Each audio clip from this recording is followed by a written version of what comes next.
So, this is terrible. Hi everyone, welcome to Tidy TV, where I bring the classroom to you. I'm Hannah Jan, and today I have a very special guest with me, Mohammed, who is going to share his experience as an exchange student at Ewha. Stay tuned.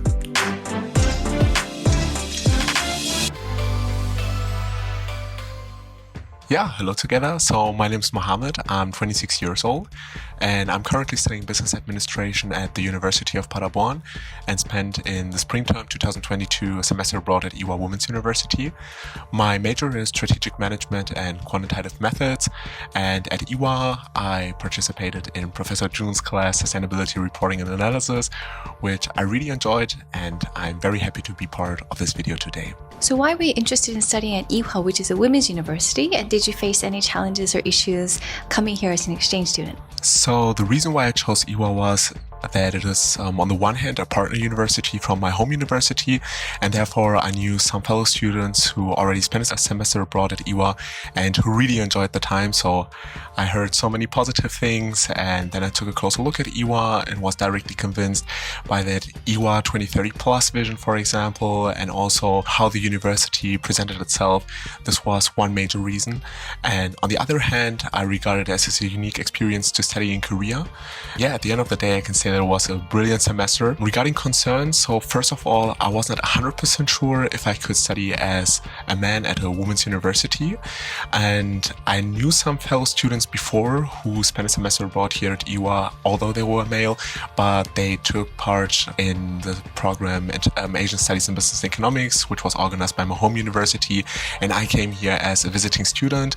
So I did some research and also asked my advisor at my home university, and she told me that it would be no problem to study as a man at a women's university.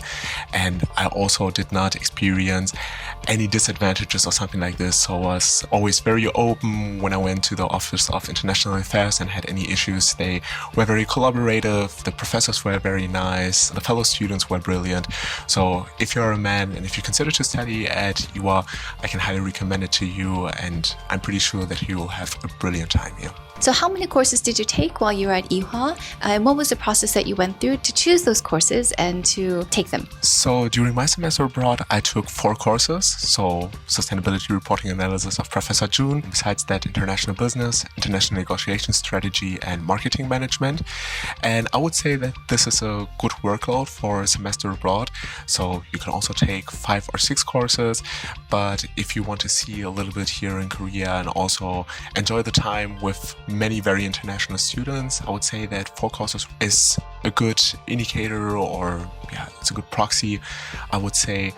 And regarding the course selection process, so when I was back in Germany, I already took a look at the course list, which is published on the website of Ewha, and there you don't have the up-to-date courses, and they will be always updated 2 weeks or 1 week before final course selection.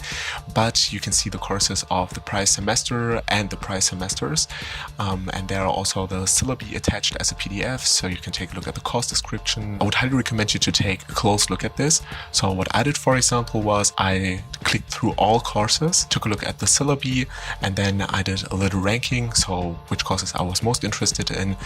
And then when it comes to the final day, when you have to choose your courses, it's very important that you have a stable and very fast internet connection, since it's the first come first serve principle. One recommendation I have for you is to go to the Starbucks close to Ewha, which is, by the way, also the first Starbucks opened in Korea, so it's also a little bit of history.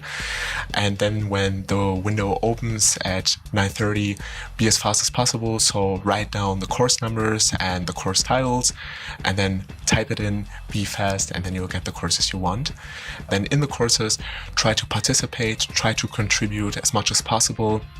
I think that it's very nice that you have small classes with only around about 20 to 30 students, so you have a very close contact to your professor, and I think this is a unique experience which many European students especially do not have. So take advantage of this and enjoy that. Since you mentioned Starbucks and also, cafes, as you know, having spent a semester here at Ewha, that cafe study life is actually quite a thing among university students in Korea. Can you share maybe your top 2 or 3 places that you enjoyed studying while you were here at Ewha? To be honest, in Germany, it's not that typical to study in study cafes. It's much more the case that you study in the library or at home. And when I went first to the study cafe, I was overwhelmed and fascinated by all the impressions. So you have nice background music and you see many students working there very focused. It's open space and you feel that energy. Everyone is working on his or her assignments or projects. So my absolute favorite was the study cafe in the Ewha Tower. It's a brilliant atmosphere there, and it's also nice that you meet there some fellow students. Second one would be Cafe Pera, especially in spring term, since you have a terrace which you can also see in the background. Yeah, you can sit there, enjoy the good weather, but also work very dedicated on your assignments, have a nice drink, and this would be my second one. And if you would like to work a little bit more focused on your topic, since as I mentioned before, this is your open space, so you have many people around you and there's also people who have chats. There's another very nice study cafe close to Ewha. Unfortunately, I forgot the name. It's a dark green one, but if you go out of the main entrance, after 150-200 meters, it's on the left, it's dark green. Then you can work very focused and it's not that loud since everyone is sitting there in little cabins, let's say. This would be my third recommendation. And in general, even if you should be a student who prefers studying in the dorm, go once to a study cafe. I think it's an experience you will never forget. So as an exchange student who's preparing to come to Korea, maybe you could provide a few tips or insights that you have based on your experience over here. So how would you encourage students to prepare for their life in Korea? So my first advice is regarding time management. So as I came from Germany, I was not used to have so many assignments during the semester. So in Germany, it's much more the case that you have one midterm exam and one final exam. So it's much more concentrated. Ewha or in general in Korea, it's much more the case that you have assignments all over the semester. So also in the first weeks. So take a look at your time management, and I would highly recommend you to prioritize the tasks you have to work on and also do a list with an overview for the next 2 weeks, which assignments you have to submit. Second one would be try to be as communicative and open as possible. So here in Seoul, you have so many people around you, so many people from different nationalities.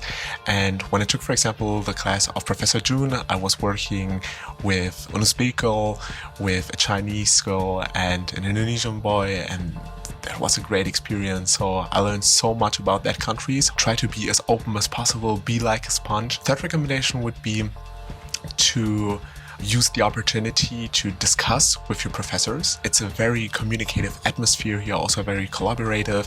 And if you have any insights or if you also would like to criticize some concepts, the professors are very open to this. So take use of this. And the fourth recommendation would be enjoy your time. So it's a brilliant university, it's a brilliant city, it's a brilliant country, and it's a unique experience. And if you're open and communicative and try to get out as much as possible of this, I'm pretty sure you'll go back to your home country and say, oh, this was a time I'll never forget.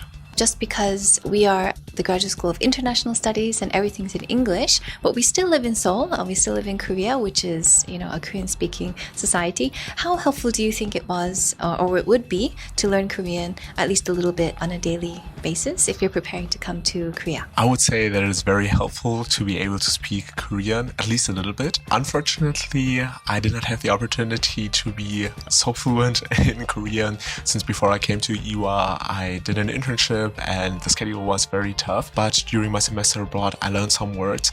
And when you then speak to native speakers, they are always fascinated when you are able to say thank you or hello or I want to order this or want to order that. So I would highly recommend it to you to learn the language, and you don't have to be perfect. But if the people see that you're interested in the language and also in the culture, I think that it opens a lot of doors. There are also Korean classes which you can take here at Ewha during the semester. So if you should not have the opportunity to prepare in advance, there are also options here at the university. In general, I would say if you are here, try to listen to others, what they say, ask them. There are also many international students coming from other countries who are able to speak Korean very fluently. And if you should have any questions about expressions or any specific terms, just ask them and they are very helpful. Thank you so much, Mohammed, for taking time out of your very busy schedule to talk with me and to share about your experience at Ewha with our viewers. At this time, we're going to go get some lunch because Mohammed and his team for my course, Sustainability Reporting and Analysis, they won the final presentation award. And so I promised to reward them and bribe them. Edit. So I promised that I would treat them to a very tasty lunch right near campus. So why don't we go have lunch? Let's go. Let's go. How is that in Korean? Let's go. This is one word or one expression I have to learn. So, as I said, be open. So, Professor Jun, what's let's go in Korean? Oh, there are many different ways you can say it. It's kind of a trick question because there's a more kind of casual way, 가자, 가자, or 갑시다, or we can just say go go go. Yeah. As I said, always ask, be open, and then people will help you. So, 가자.